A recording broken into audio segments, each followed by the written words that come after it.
Here is how you can make the Safari on iPhone zoom out. So let me open up a web page like this, and as you can see, the Google in there, it's kind of zoomed in, right? It's really larger than it used to be. So of course we can zoom in on it by pinching. So try to pinch out, right? But we get to a point when I pinch out, it just goes to the multiple tabs mode. So and at this point, what we need to do is to click on the button next to the URL. So we have the URL, and then next to it we have the rectangle with the lines button, and then now you can tap on the smaller A icon to make it zoom out. So as you can see, this is how it works.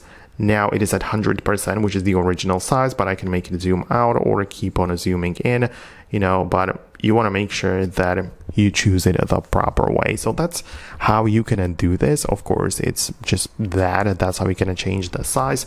And also keep in mind that there is the ability to switch between the desktop version of the website and the mobile one. And when you switch to the desktop, you also make it look a little bit different. It's probably going to be zoomed out a little bit more.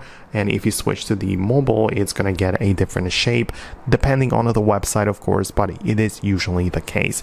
So hopefully I was able to explain how it works. Let me know what you think below, and I'll see you in the future uploads.